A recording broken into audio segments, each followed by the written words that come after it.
Get prepared to watch the new horror series, The Ritual, coming soon to Best TV.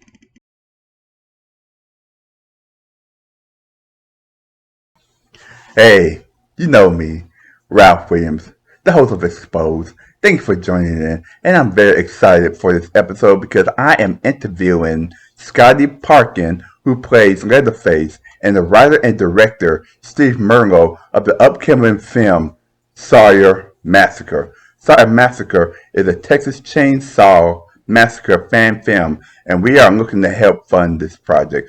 So you're probably asking, why should I pay for a film that I don't even know about?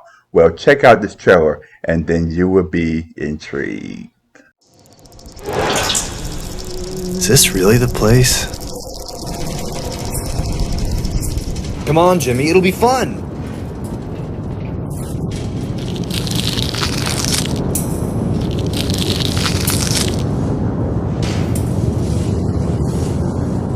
Something's off here. Bob, stay out of there!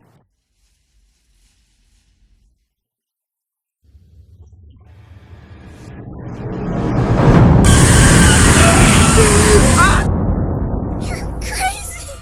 We're all crazy.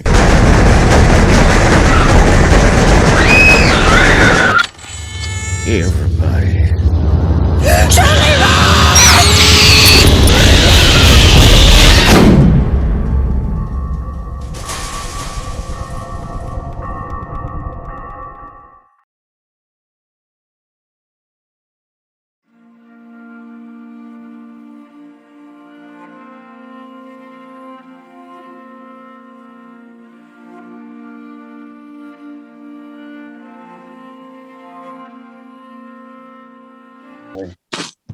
When I looked at the trailer, I'm like, oh my gosh.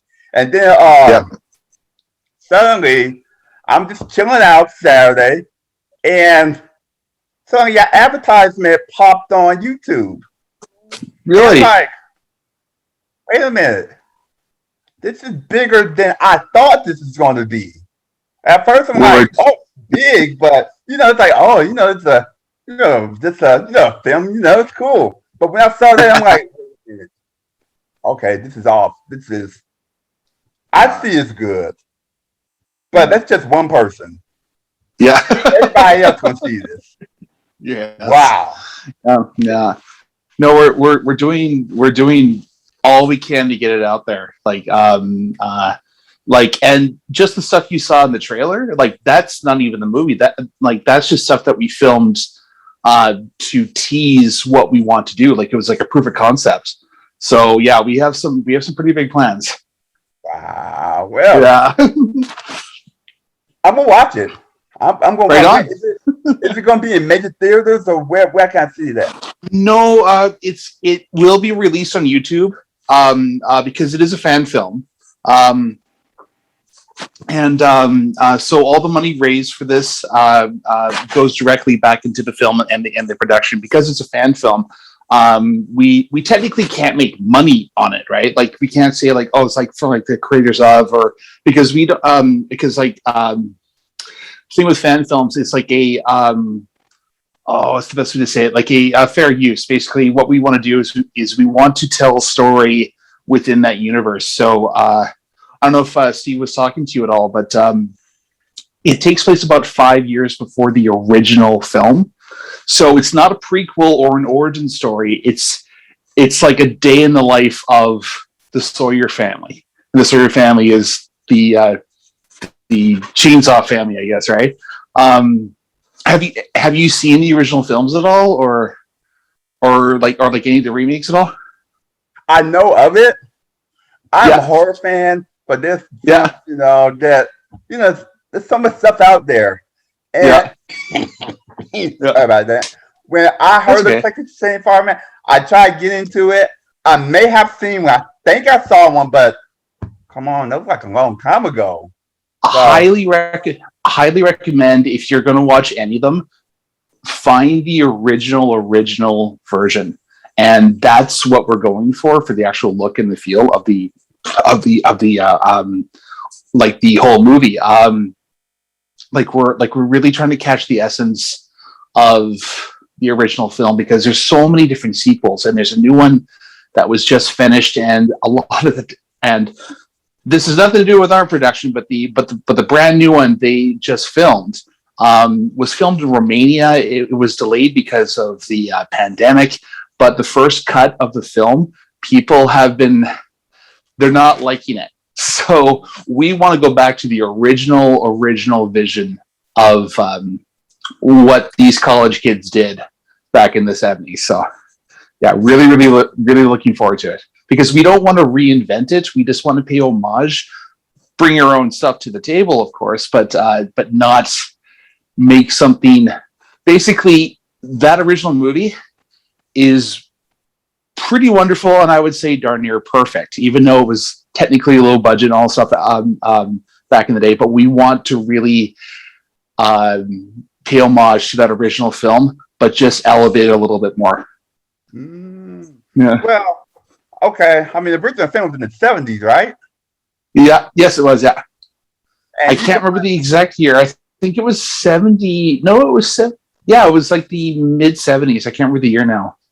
Yeah, it takes place in our movie will be taking place in the late 60s, so about 5 years before. Yeah. So, but again, we're not doing a prequel. We're not doing an origin story. We're just in the world. So basically, we're this family existing in this place, and the story is really about the unfortunate people that come to visit our home. Yeah. So is it going to be like in black and white? It's going to be in the oldies? How y'all going to get it like looking? Oh, okay. So once we do finish filming, because we are hopefully on track, because Steve, myself, and one of the other performers, Nika, she's playing the lead female. Steve is coming in. Okay.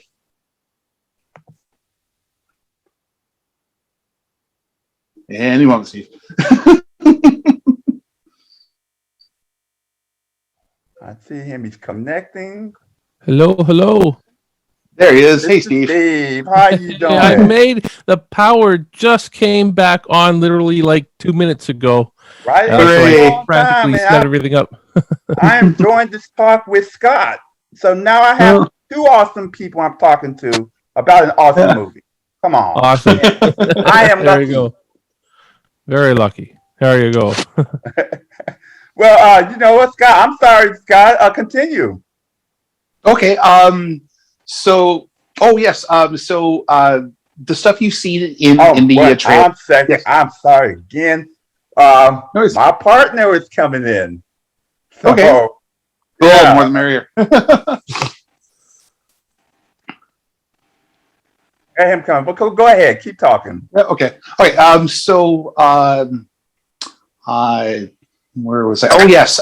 So everything that you've seen in the trailer so far, it has been stuff that we have shot in many different locations, because we were on track to film in Texas, in somewhere in the Austin area. I don't know the exact area, but Steve probably knows. But the majority of our cast is from Texas. Steve, myself, and Nika, we're all located in British Columbia, Canada, which is on the West Coast, and we're all within about an hour of each other.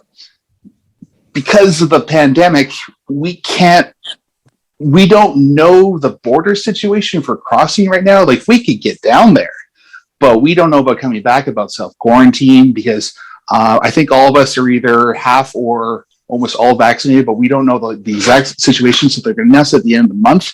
So we don't have exact dates locked down yet, but we have but we're hoping mid to late September, possibly early October. If that doesn't happen, it would be March of next year. Is that correct, Steve?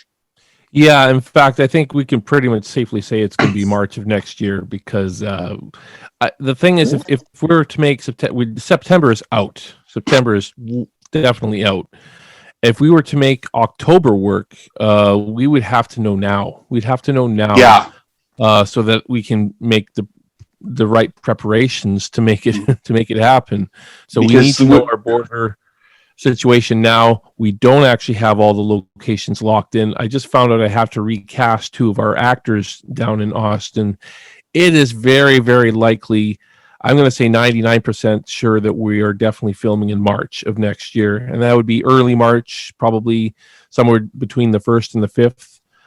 That's a 99% likely at this time, because it's just with our border not being open, the fact that I don't have 100% on the locations yet, and that I have to recast a couple of actors now. Unfortunately, it makes it very, very, very unlikely that we would be ready to shoot in October. I don't want to say it's totally impossible, but there's just so much work that has to be done. Hey, you know what? I can't say anything. It's fine. You know, when you first said it wasn't in Texas, I was like, how dare you? Texas? Boop. No, I can't. No. Don't even come in. Then you said Canada? And I'm like, it's not even in the United States. I just messing with you. No, I know how it is. Hey, I'm surprised I didn't get more people saying, what does a Canadian guy know about shooting a Texas Chainsaw Massacre film? I'm surprised I didn't get a lot of that attitude when we started pushing this, especially from the people from Texas. The people from Texas are like, you're going to shoot a Texas Chainsaw Massacre? Welcome to Texas. Come to Texas, shoot this film, and it's great. It's in a lot of ways, it's easier for us to shoot in Texas. Certain things are definitely a bonus when shooting in Texas, but there is the travel thing. There's the travel and accommodations that is the tough part of us. It's really building up our budget. In fact, when I look at it. Hey, you know what? I've been in films that, even though this is my, streaming station, I've also been in films. I have a TV and film degree, so I know how things could, go bad, and you have to make all type of alternate, plans, all this other stuff that you get to. I was my first film, 2005. Actor was in there. He was, he was doing great. Suddenly, he just walked off the film. Wow. The biggest character in the film. Well, guess we have to kill him off. The whole story. Wow. I was like, oh my gosh. But wow. Yeah. But Canada, I've watched shows from Canada. Y'all do good jobs. I mean, there was one show, I'm not gonna name it because I don't know if a copyright issue. Let me just say it's about, some SWAT people. You may know guy from he was on this show. Not gonna name the show, but what's her name? She's a big actor. Forgot what her name. Kristen Bell. It was her show, and he was on the show, and with the Pink Ranger, Amy Jo Johnson was on that show. You know what I'm talking about? Yeah, I do. Yeah. I can't say it, but that show was awesome.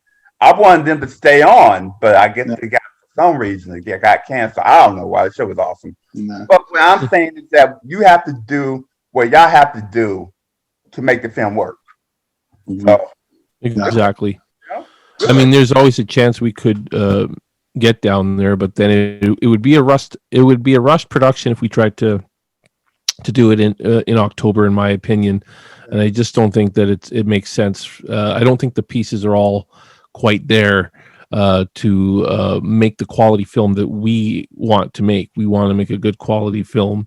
Execution is essential when making a film like this, because otherwise your story doesn't get told properly, and it ends up looking bad. So, we want to take it as professionally as we possibly can.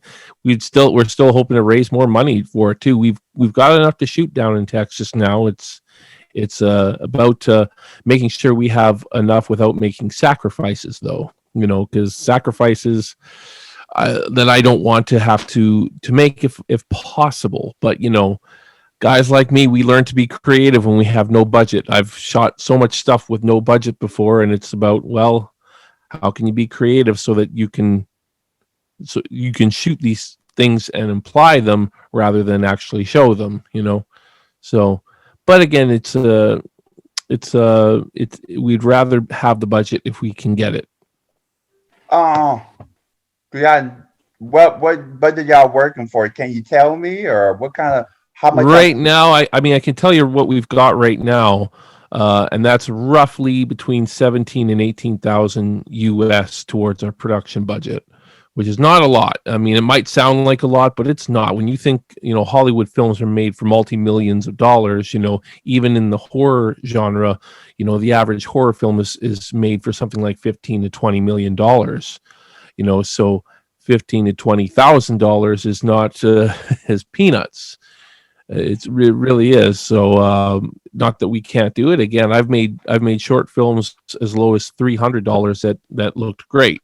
So it just depends on what you've got in your script. It depends on how creative you can be with what you have in your script. So nothing is. It's definitely very possible that we can shoot a decent film with what we've got. It would just be nice to have a little bit more. It would be nice. Well, I mean, good luck to you. Do you have like a page, crowdfunding page or anything? Yeah, it's only up for a few more days, so it's up till Thursday at midnight Pacific time. So get on there while you can. We've hit 61% of our goal, I think, at this time. I'm not sure when this will air, but at this time it's at 61%. So 39% more to just to get it in demand, and then everything else is kind of icing on the cake from there. We'll be looking at more stretch goals, but well, I'm not if asking, we can like, hit this goal, then I'm sorry. Go ahead. What you saying? You cut out. Sorry? You cut out the last part. You cut out. I didn't know. We couldn't hear you. Oh, I cut out. Sorry about that. You can hear me now? Yeah, you can hear you. Okay, that's good. So what was I saying? If we hit our goal, basically, if we hit our goal in this Indiegogo campaign, everybody will get paid in the cast, which would be nice. Some of the cast are taking pay cuts at this time, and it's a priority of mine to get everybody the pay that they deserve. Scotty is one of them that's taking a pay cut. I would rather not give him a pay cut if I can, because he's essential to this team. He's playing Leatherface. He's playing an iconic character, but it's really awesome that so much of the cast is actually willing to do that. But at the same time, I don't feel good about it. So hitting our goal would definitely make sure that the cast gets paid. And then after that, it's about, adding more effects and having, authentic time period vehicles and props from that, from the 1960s, because our film takes place in 1965. So that's all the kind of stuff that we'd like to be able to do after we hit our goal in this campaign. If we hit our goal, of course, because again, we're only at 61%. So, like, there are some campaigns that if you don't hit your goal, you lose everything. Is this that game? Oh my No, god, I hate that. it's not. Yeah, that's what? that's typically with Kickstarter. Mhm. Kickstarter, it's an all or nothing type of goal. I think there's the option to do that with Indiegogo, but most campaigns you see on Indiegogo are flexible goals. So if you don't reach your full goal, you still get that money. So that's good. yeah. That's good. Yeah, because I heard about the 15th, and I'm looking at the thing. It's like it's 3 days away. Usually, our shows would be on Thursday, but now I guess I could just go up and edit this thing tonight.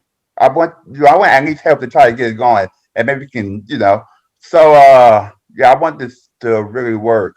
Yeah. Well, I appreciate that. Thanks so much. Yeah. Well, when I saw, that's why I wanted to do it last week. But I'm sorry, because of the car accident, I've been to the emergency room 3 times in the month. Ooh. Oh, Yikes. sure. Yeah. I mean, it wasn't even my fault. But I'm not even getting into that. Scotty, Yeah. Leatherface, Yes. did you have to watch all like and most of the movies just to know how to become Leatherface? Like, Well, there's a handful of interpretations of the movies, and when Steve approached me about the role, I had already had it in my mind. I'm like, okay, what exactly? Because at the time, I wasn't totally sure what era of Leatherface. And then Steve said, "I want you to focus on the original Texas Chainsaw Massacre," and I highly agree with that. So I have purposely stayed away from watching a lot of the remakes and reboots and sequels and all that stuff. I basically want to look at Gunner's original performance and not copy it, but bring my own thing to it. So I mainly just focus on the original Texas Chainsaw Massacre betrayal of Leatherface, because there's a couple scenes in there, again, without spoiling anything, there's a few scenes in there that can parallel or hearken to what our script's going to do. And it's hard to explain unless you're really familiar with the movie and not give anything away. So I'm just going to leave it at that. Yeah. how did you get your head into that character? It's odd because I'm not, until like the last few years, I wasn't really into horror or anything supernatural and stuff. I was more into sci-fi comedy. Like I'm a big Star Trek, Star Wars nerd. But when I got together with my now wife, she got me into more horror movie genre stuff, because growing up, a lot of it was like slasher stuff, and just didn't really appeal to me. But classic horror, I absolutely love, because like you go back to the old like Hitchcock stuff, but also there's so many different types of horror. There's the comedy element where like it's a little more campy, of like the old like kind of like creep show kind of thing, or if you do Texas Chainsaw Massacre, because your brain has a way of really filling in stuff that you don't see. Like Hitchcock was like one of those. I take example back in the late 90s when the Blair Witch Project came out, because up until then, nothing had really done a psychological, possibly supernatural horror like that, because everything was like the Scream movies, or I Know What You Did Last Summer, where it was all like the murderer kind of going after like the group of kids. But the thing is, you never saw anything in the original Blair Witch, and your brain was like, what I had to see. Like, for example, like your brain is the best editor, best like movie teller, because you start thinking of different things. There's a scene at the end of the original Texas Chainsaw Massacre where he's running after the girl, and he's got the chainsaw in the air, and he trips and he clips his leg with the chainsaw. And it's a great shot, but in my brain, I remember seeing this when I was quite young. My brain, I'm thinking, oh, there was blood and gore everywhere, and there was like things flying. No, he just kind of clips his leg, and there's very little blood. But your brain remembers it. Oh my God, that's the worst thing you've ever seen. So again, like your brain is the best editor that there ever could be, because you fill in the blanks. So, So, what movies inspired you to get into this, to do this character? well, obviously Texas Chainsaw Massacre. Movies, not as much. I wouldn't really say a particular character or a particular movie. Certain things that I've seen have inspired me for certain movements, because I'm about 6'6", almost 6'7". I weigh 400 pounds. I have a huge presence on camera. I don't know how Steve is going to frame all this stuff. Compared to a handful of the leads, I'm feet like I'm so much bigger than by like 150, 200 pounds, a foot and a half, right? So I want to use my physicality to it, but also I don't want to make it look stiff. But I found this thing online where it's this professional knife chopping kind of competition. Basically, like not really cleavers, but super super sharp knives. They have to go through this course, but they have to keep.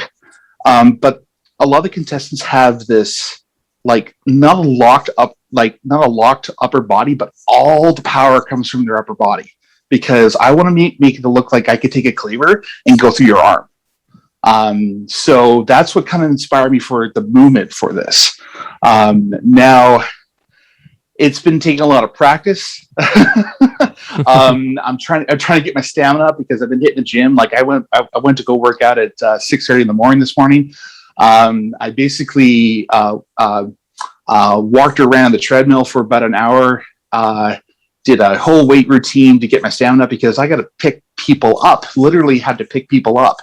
And the chainsaw weighs like 50 pounds or something like that, 50 or 60 pounds. It's about 35 pounds. It's a heavy chainsaw. I'm going to be holding it up. And then I went for a swim for about 45 minutes. And so I'm really trying to get my stamina up because it's going to be hot down there. It's going to be very physical because I don't talk in this film. Everything I do is physical in this film. So I really, really looked at different stuff because I see people my size and for like agility. Like my background is musical theater. And I know movement, and it's been a challenge for me my entire life. Like I'm 39 years old, but all the way through it was all of a sudden like, what you think you're doing, you become more aware. So basically my background in theater and stuff that I've been researching has really inspired me to do the physicality for the role. Okay. Steve, I didn't forget about you. I have questions for you too. That's all good. So I'll get to you. I just all these questions, everything he said leads to other questions. So get back to you. But Scott, yeah. Is this like a mind? Is this like going to be a mind thing for you as an actor? I mean, is this going to be like this movie? I can't think her name right now, but there was this actor that played a violent person in a horror movie. I can't think of her name. But the one who played that movie, Maul. See Maul? No, sorry. Forgot her name. I forgot her name. But she played a good, scary character. Mm-hmm. But she said this is her first time doing that type of character. She's like, oh my gosh, this is fun. But then Heath Ledger played, Joker. Mm-hmm. You saw what happened to him. Oh, so like a method acting thing, yeah. So like, is this going to be difficult or fun for you? It's definitely going to be a challenge. I like to approach anything I do. See, I really like the process of building all this stuff. And with me, when we finally get down there and we get everything set up, I'm not sure what the shooting schedule will be because I'm not sure if we're going to shoot out of order or whatnot. But basically, what's going to happen is I'm going to introduce myself to everybody, kind of get to know them a little bit. But then after that, it may be a very solitary shoot for me because I want people to be scared of me. But also the fact that I will always have that thing in my mind because I've always been a really big person ever since I was a teenager. And there will always be that thing in my mind where I'm going, I want to make it look good. I want to make it look violent because this is a horror movie. But at the same time, I'm always going to have that thing, is that person okay? So it will be a challenge because it will be a back and forth. And I may not show that outwardly right away, but I want to know that my fellow actors will know that I am concerned about their well-being, but I'm going to beat the snot out of you in the meantime. So I like that. it's almost like the kayfabe thing for like wrestling, where like I want to make it look good, but at the same time, I also want to make sure that my fellow performer is safe. So it's going to be a challenge. I may have to stay in some sort of character for the duration of the shoot. So that's going to be very, very new for me. So, yeah. Have you played character this difficult before? I'm not usually the tough guy in shows, or the stuff I have been the tough guy. I haven't really had a chance to do what I want to do with the role because of the because with like musicals, there's like a set beat. Will I find it difficult? Oh, sorry. What was the question? I sorry, I completely forgot what the question was. Have you ever played a character this difficult before? This difficult? No. This is going to be probably the most. See, again, this is one of my first ever screen things I've done in probably 15 plus years, because a lot of it's live stage performances, either musical or improv or comedies. But this is I can't really compare this to anything else I've ever done. Okay. Yeah, I just had this thought, like, I never seen this happen before. Would it be cool to have a horror movie that's musical? Because he's musical. Yeah, actually, I urge you to seek one out. It's called Repo, the Genetic Opera. Now, it's based off of a German play, like this underground play. Now, they made a show called Repo back in the mid 2000s, but it was adapted. So, but there's an actual musical for it. The premise is it takes place in the future, and this company figures out how to clone and grow like replacement organs, like your heart, your liver, whatever, right? But the thing is they go on a payment plan. So if you miss a payment, they send out the Repo Man. And it is a fantastic musical. It's got Anthony Stewart Head from Buffy the Vampire Slayer. He played Giles. Sarah Brightman, who famous for bringing Christine to life in the Family Opera. She was also married to Andrew Lloyd Webber back in the day. It's got this really big ensemble cast. Paul Sorvino. If you've ever seen Goodfellas, he was like the main boss guy. Fantastic singer in that one. So, but yeah, there are horror musicals out there, not just Rocky Horror, but there actually is horror musicals, and I really urge you to seek it out. Yes, yeah. The South Park guys do one too. Huh? They did Cannibal the musical. I've only ever seen snippets of it. Apparently, there's two different versions. Okay. Apparently, there was a student film version, which is impossible to find, but apparently it's the funniest. and then there was a low budget one that came out early 90s.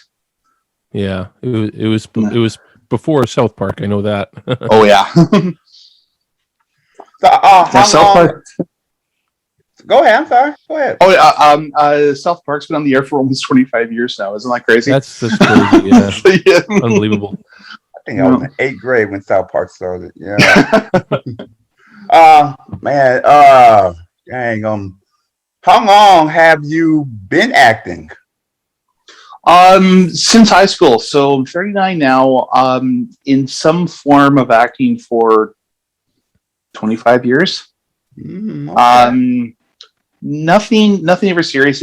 It's just a really fun pastime for me. Like I've never made a dime doing this, or anything I've ever done has gone back into the production. But I try to do at least one production a year. Now there was a few years where like it was like more like 18 months or something like that. But this past year I really missed it. Like we were supposed to do. I was actually doing the Who's Tommy stage version of like the Tommy musical when I found out about that Steve was looking for a guy to play Leatherface. And then I was supposed to do last Halloween, I was supposed to do the musical version of War of the Worlds. But that's been postponed to hopefully this year, but maybe not. So yeah. Okay. But Steve, how you doing, man? Doing great, doing great. Doing great, great. All right. Well, what did you? Were you always a horror fan? Yeah, I mean, my love for horror goes back many, many years. That's for sure. I remember growing up very young. My older brother was very big into Freddy Krueger, and we used to see there was a Friday the 13th TV series back in the 80s and stuff like that too. And I knew about it. I guess Freddy Krueger and Jason didn't really do quite as much for me, but I remember in 1988 was when Halloween 4, The Return of Michael Myers, came out. And I just remember seeing the TV spot. And for the first time, I thought I saw a horror film, horror movie character that I thought was scary with Michael Myers. So he was my first sort of horror icon, I guess you could say, because Freddy was kind of and Jason, same for me, was kind of whatever, But I thought Michael Myers was freaky. So I kind of started to become more of a horror fan from that point on. And I think I saw Texas Chainsaw Massacre when I was about 12, if I'm not mistaken. And just, not even understanding it fully, but learning that this character Leatherface, was a cannibal that wears his victims' faces and kills them with a chainsaw. Just that concept, I always found that very, very terrifying. And when I learned more about it, I understood the little nuances of it. It made it that much more terrifying. So, it's always very, very fascinating to me for some reason, the Texas Chainsaw Massacre, and it didn't take long before it really became my favorite horror film. So, was Texas Chainsaw Massacre the that inspired you to do it, or were the other horror movies inspire you to do it? What movie got you to even want to do this? Well, it was Texas Chainsaw Massacre, and specifically, though, if I'm really being true, it was the remake of the Texas Chainsaw Massacre that made me want to make a Texas Chainsaw Massacre, and not because I loved the remake, because I thought that was a film that had a ton of potential, but ultimately fell flat for me.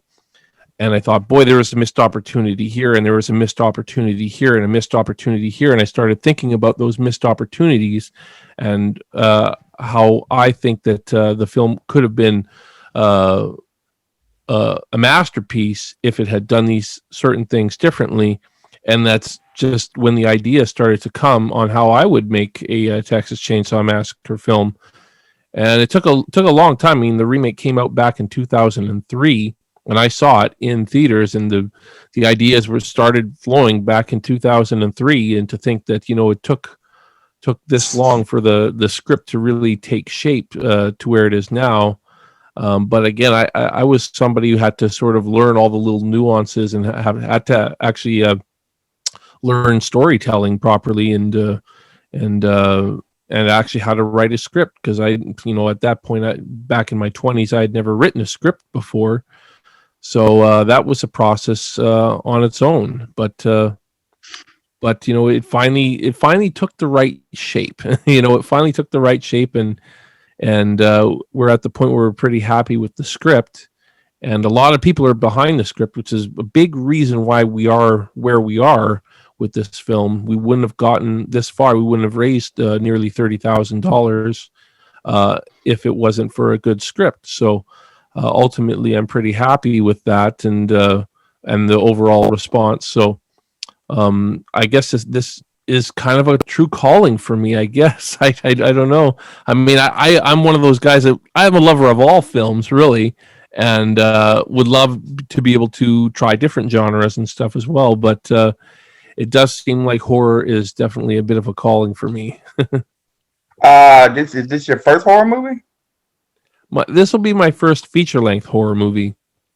I've done a bunch of shorts.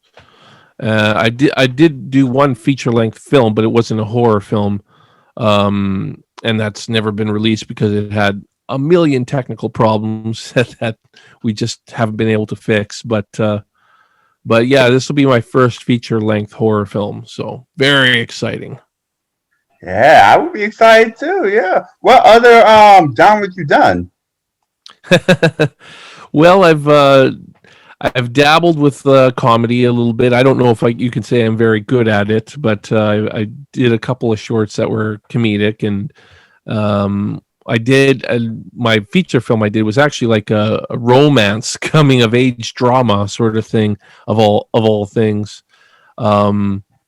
So yeah, I've dabbled in a few genres for sure, but I keep coming back to horror, and I keep coming back to this Texas Chainsaw Massacre idea because it just feels like it needs to be done.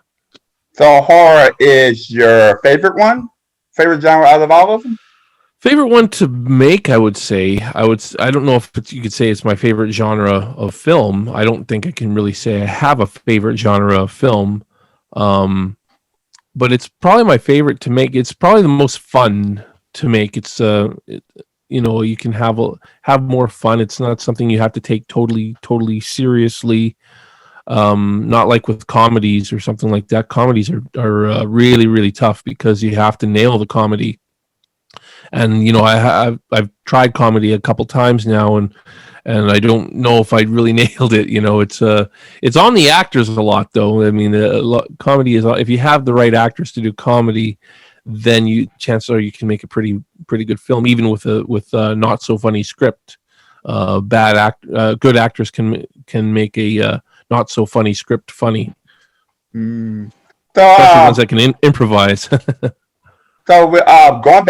going back to the movie, did you have to at least rewatch Texas Chainsaw Massacre a few times to do research to make sure you got everything right? Yeah, that rewatching it. I mean, I can only watch it so many times, but I mean, I've always been watching the film because I love the movie. I find it a movie that I can find myself going back to multiple times, even though I know a lot of people find it hard to watch. I find it fascinating. But yeah, I had to do a lot of research. One thing I did, just to make sure I feel like I'm getting the right description of these characters, that the characters that we have in our film that are characters that are in the original. Just wanted to make sure I was capturing them properly. So one thing I did was I actually went and reread the original script that they had written for the Texas Chainsaw Massacre, and read the character descriptions of some of those main characters, just to really feel like I understand them and get a good idea of where they would be 8 years prior to the original, because that's when our film takes place. Okay. When you were writing the script, that Leatherface character, did you have to? Is it what? Did you have to go in a dark place to do that? A little bit. You could say that. A lot of when it came to Leatherface was looking at a lot of the negative things in the world that are happening these days, because there's a lot of negativity, and making sure that Leatherface reflects on all the negativity that is happening in the world today. I wanted to create kind of an interesting parallel with the time period our film takes place of 1965, which was kind of up in the air for a little while. It was, at one time we thought maybe later 60s, but then I settled on 1965 because that was sort of the uproar of the Vietnam War and everything in the U.S. A lot of big things were happening at that time as far as social commentary goes. And it made the most sense to choose that time period, because there were certain parallels with our own time period that made sense to reflect. So yeah, I really wanted Leatherface to represent all the negative aspects of humanity, basically. To me, that was important, to make sure that he was that kind of a representation, and yet at the same time, he be a very simplistic person that doesn't feel like he's doing anything wrong, kind of like how a lot of humans don't feel like they're doing anything wrong a lot of times. But we all know that there is a reason for a lot of the misery in the world, and so it was my goal to make sure Leatherface was a good reflection on that. Actually, Steve, I had picked that up too, because the late 60s are in many ways parallel. Well, you can always find parallels depending on what decade you're in, but with especially social reform, social upheaval, combined with this massive technological evolution. Like, for example, like civil rights versus the space race. And now it's like, I hate to say it, but one of the coolest / worst days last year was they launched the Dragon capsule for SpaceX. Later that day, that's when a lot of riots started. And so this amazing technological, really human achievement that can really influence a lot of people, and then cities just erupting because of built up frustration. And it's so much deeper than that, I know. It's a good example, though. It's yeah. So, Steve, are you looking for in the script? Is it more mental or gory, or the both? Mental. I mean, there is I would say mental, though. It definitely leans more towards that. There will be some gore, but and I want people to think that it's more gory than it actually is. And so far, we've actually executed that pretty well with our teaser trailer, because I don't know how many comments I get saying, Steve, it looks like you're going to make one hell of a gore fest here. But we really didn't use much. We had hardly any gore because we had no budget for gore, really. No. We had a makeup artist do a couple of cuts on a couple of the actors, and then it was just fake blood that I made with corn syrup and chocolate syrup and red food coloring, and it wasn't really that much. It was, maybe a liter of blood was used total.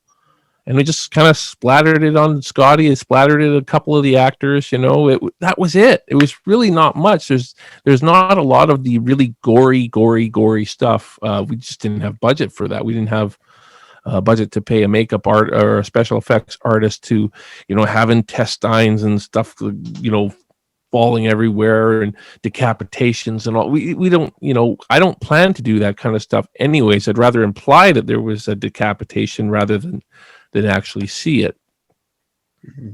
Okay. Well, did they got a death in the movie? Oh yeah, there's death. There's definitely death. Yeah. Cool. Yeah, I mean, I can't tell you how many exactly, but there's a lot of death. Yeah, there is a lot of death in this film. Are we going to actually have many smart characters? Because I've seen, a bunch of horror movies, but are we going? I don't want to go up and just see a lady drive up and say, "Oh, we're going to this house filled with axes and grinders and stuff. I don't even know if anybody in there. Let me just break in."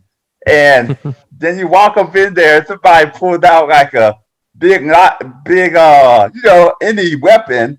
Instead of leaving out of the house, going to the car, no, I'm going to go in the house. Where the killer at? I mean, fine, do it, Just not have too much of it. Maybe have one Dixie girl. Or 2, 3. Yeah. But, I'm just we are trying to avoid the very stereotypical characters, but we do have a very creepy house in mind. We just kind of posted the other day what I'm looking for in Texas, but I'm not sure if we're going to find as far as the house goes. But there's a reason why people go in this house. and terrible things happen to them. It has nothing to do with it looking shady or anything like that. I don't think you could say that. I don't think you can say that anybody's really stupid in our film. I don't think there's any stupid decisions. Maybe there are some decisions made by characters in the spur of the moment that could have been more thought out. But when you're in a panic, in a panic type of state, you might not make the best decisions. But so I tried to keep it as human as possible. I didn't want our characters to make really, really poor decisions, but at the same time, I didn't want to make everybody seem totally smart and like they were going to be able to outsmart the killer or anything like that. Oh, I see my camera's falling here. Sorry. That's better. Okay. No. So you got a smart movie that scare people mentally, not say, oh, this is bloody. No, it's like, dang, I don't think I want to go to bed tonight. Maybe I could. Yeah. Well, there's always got to be that suspension of disbelief in any kind of media like this, like either theater or movies, where when you really look at it, you're like, why would that person do it? But at the same time, it's being convincing that, at least in the moment, you don't think that. Like afterwards, you're like, why did that person go in there? But later on, like you may think that later on, but at the time you're like, okay, well, or it's like a thing like my wife and I will say, like, why did that happen? Like, well, so the movie could happen. She's like, okay. So you have to have a call for that. Yeah. Scott, so when you saw the script, were you like, oh yeah, I gotta do this. Yeah. I before I had a chance to read the scripts, I watched the movie literally a couple times, but I watched the night before we did the teaser trailer, and Steve had a shot list for the original that we shot back in 2018. And I'm like, okay. And then later on, he told me more about the script. And when I went through it, I could definitely see a really cool parallel to harken back to the original, because in the original, you don't see Leatherface until almost, was it 45 minutes or something like into the film, or almost an hour? Like that. It's a while. Yeah. It really builds up. But then when you get to the end, you realize that all these other characters that they've met through the day are all connected. And you're like, whoa. Because when I first watched it, there was a couple subtle things where I'm like, oh, that was that, and that was connected to this, and they all ended up at the end, because I just didn't catch it at the time. But I saw a couple of definite parallels. But again, we have our script, but we're not trying to copy what they did. We just happen to be a day in the life of the Sawyer family. Like, the best way you can describe it is, again, because we're not doing a prequel or an origin film. And I was trying to explain this to somebody. I said, okay, so I said, imagine the Sawyer family is a freight train that's been traveling for a long time. And the people that they interact with just happen to hop on, and all they have to do is hold on, and hopefully they survive, or they end up becoming part of the train. So, yeah. Yeah. Well, y'all got me. I'm ready to. I want to see the movie. When so do we. Yeah, but wait, y'all gonna work on it. Y'all know y'all ready to work on it. So yeah, it's gonna be awesome. When do y'all plan on having it come out? When the film release date? Originally, we had hoped for summer of 2022, so about a year from now. But since it looks like we're going to not start filming until March of that year, maybe late 2022 or early 2023. We'll just have to see. I think there's a good chance we could have it released by late 2022. But again, it's a lot of factors still at play. It'd be nice if we had a post-production budget as well, but well, we can always launch another campaign for that if we have to as well. Do what y'all have to do. Do what you got to do. Exactly. Yeah. Well, it's great. It's gonna be on YouTube. That's good, and I look forward to it. Thank That's y'all awesome. for coming. Before we go there, do you have any information that y'all want to tell us that I didn't give y'all any question on? Do you have Well, we didn't talk about Grandpa in the film at all. I'm not sure if I mentioned it to you, but original Grandpa John Dugan did the voiceover for Grandpa for the very first time. He's speaking as Grandpa in our teaser trailer, so that was pretty cool. And you can listen to that, and you can probably get an idea of his mentality in our film. And I think a lot of the exposition that we want to express, as far as the state of the world and all that kind of stuff, has to do with his view, because he's very, very old, and he's seen a lot happen in his lifetime. So yes, we were very, very happy that we could have him do that. It'd be pretty awesome if we could get him for the film. That would probably take a little bit of capital, though. Definitely a lot more capital than we have right now. But nonetheless, we were really excited that we could have him do that voiceover. How did you get him to do that? I had him on Facebook, and I have him on Facebook, and I just sent him a message, and asked him if he'd be willing to do that, and how much it would cost. It costed a little bit, but he just it was mostly for the recording studio that he had to book. I believe the recording studio he booked was in Louisiana, so it was like an hour. I think it was an hour drive from where he was. So I had to pay for that kind of a thing for his drive to Louisiana or whatever. I can't remember where he is. He's in like Tennessee or something like that, and.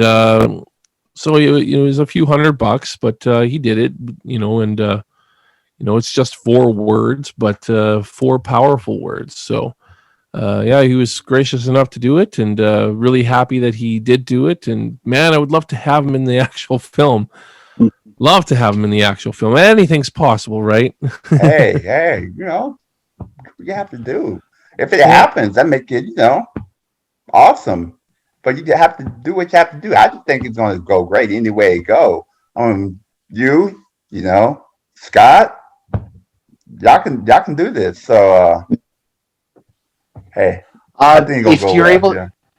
If you're able to get this up before the end of the campaign, great. If not, thank you for everybody that has been tuned in, downloading, watching, however you are consuming this. But just getting it out there, like.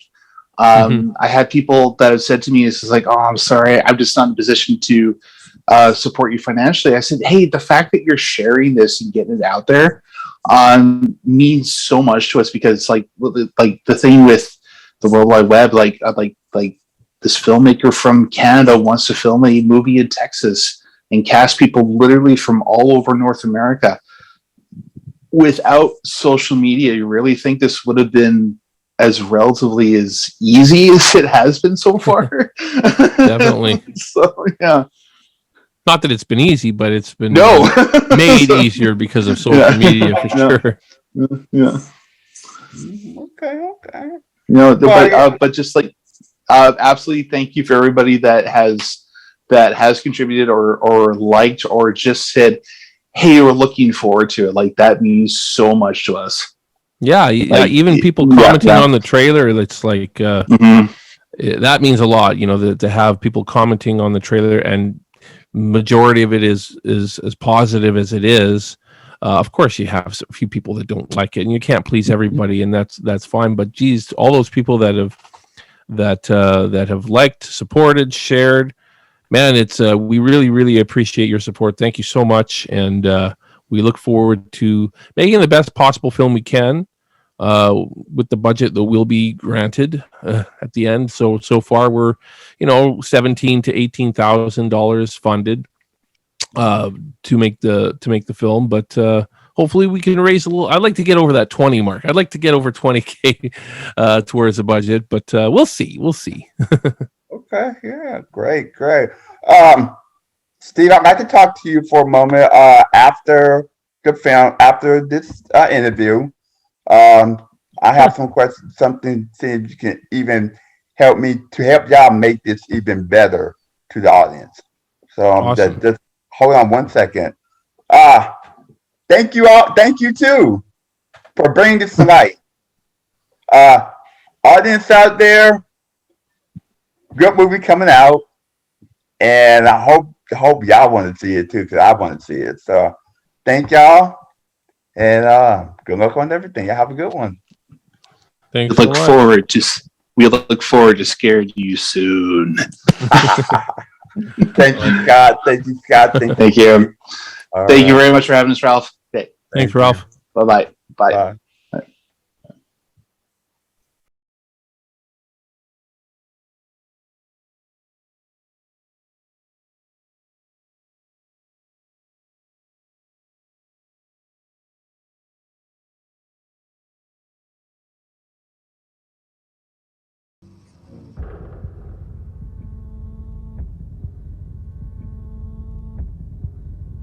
You're crazy! We're all crazy. Everybody.